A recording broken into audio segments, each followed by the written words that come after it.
Hi everyone, I'm Monique from Guinea Piggles. In this video we're going to tell you all about baby guinea pigs.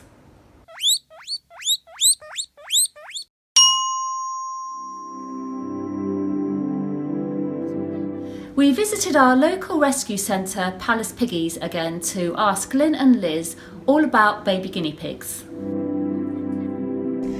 When can you handle a baby guinea pig? We handle them immediately as soon as they're born. The reason for that is to find out what their sex is straight away so that we know how to plan ahead. The boys will have to be taken away from mum at 3 weeks. The other reason for handling them straight away is to make sure that everything's correct and they haven't got any extra appendages or anything, because sometimes they're born with extra toes. How can you tell their sex when they're young? We find it easier to check the sex immediately they're born, as soon as you possibly can. Then you go through a sort of weird phase where it's a little bit harder to tell as they start to develop and grow. And then I suppose it's got to be 3 or 4 weeks, hasn't it, before you can be accurate. 2 to 3 weeks with boys, isn't it? Because by that point you can you press gently and the willy comes out. Mm-hmm. So if you can't get a willy out, generally it's a girl, isn't it? Yeah. When do you have to separate the boys from the girls? The boys need to be separated at 3 weeks. They can reproduce at 3 weeks old, so they need to be taken away from their mums. Quite difficult sometimes because they'll cry. Usually only takes a few days at most, I suppose, even 1 day for them to get used to the idea. And again, at that stage it depends on whether you've got more than one baby boy, because if you've got 2, then obviously 2 go and they're more comfortable with that.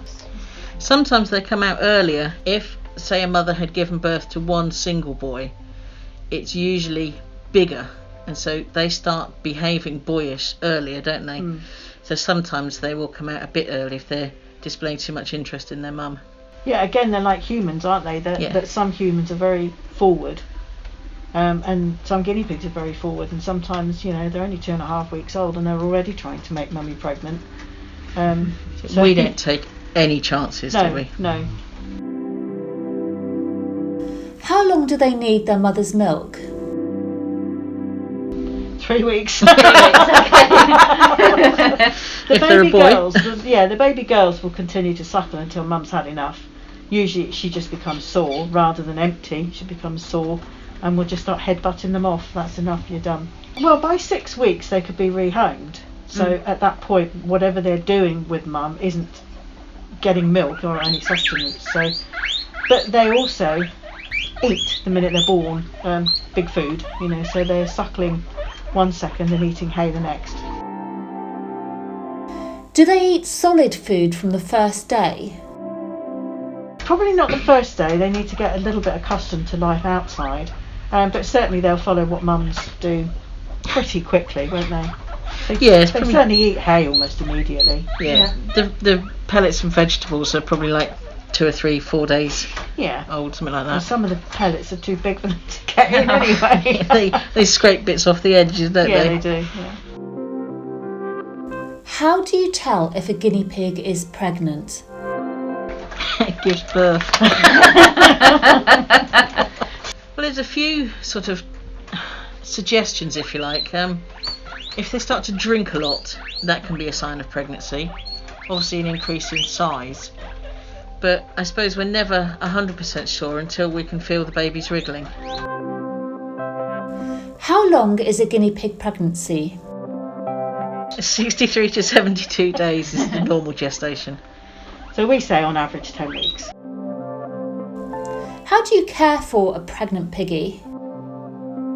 Well, I don't think you need to take care of them any differently. We always expect our guinea pigs to have all the best food and the best vegetables, and that just keeps them in the best condition.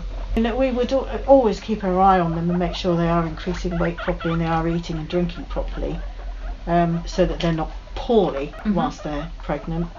But generally speaking, they're pretty good at taking care of themselves, so long as they've got the right stuff in there, to choose from.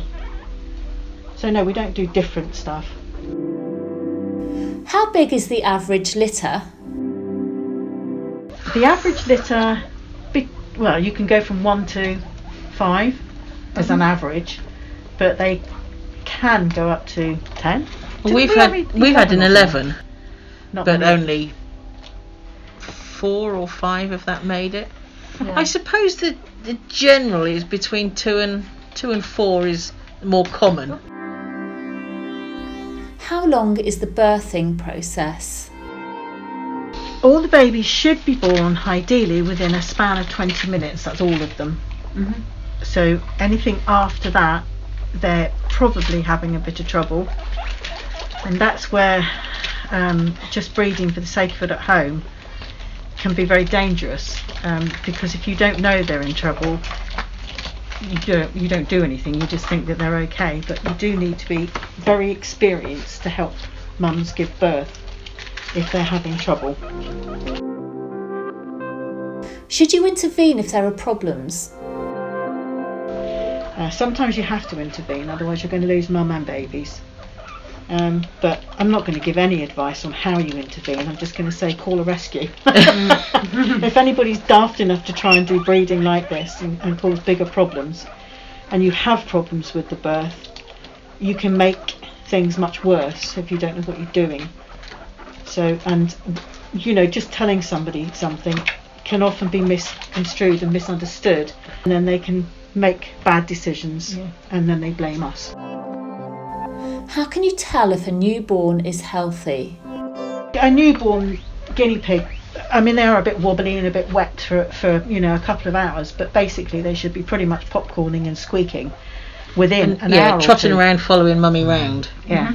If they're not, that's when you go, okay. They look just like proper guinea pigs. They seem to have very big back legs, don't they, when they're first born, like frogs. Like frogs. They are sort of a bit empty at the back end, aren't I suppose they? they are, yes. They're all That's why head. They look very, very leggy, don't they, at the back? Yeah. What would you say to someone who wants to breed? Well, no, please don't. The things you have to think about when you want to breed is what sexes are you going to get? And again, like we said earlier, if you have one single male, you have to take him out at 3 weeks. And if he's the only baby that was born, then you've got a very sad little fella with no mum, no company, and you have to make arrangements for that. So what do you do next? And then the ball starts rolling and you think, oh, well, we'll do it again and see if we get another boy for company. But then you've got to wait 10 weeks for that to come to fruition. Or you just leave it in there so that it just continues it to go. Leave the male in there and they just continue going on, But it is a very big commitment to breed properly. It's very easy to use them as breeding machines because they're very good at it.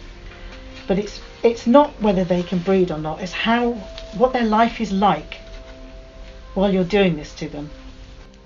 And where do the babies end up? Yes, if you've got a lot of babies, where do they go? Are you going to advertise them privately? If you are, how do you know where they're going? Do you care where they're going? A lot of times they come into rescue because we can follow up and we can check where they're going, and we have rules that we have to follow. So we know that any babies born here or that people bring babies to us will go to good homes.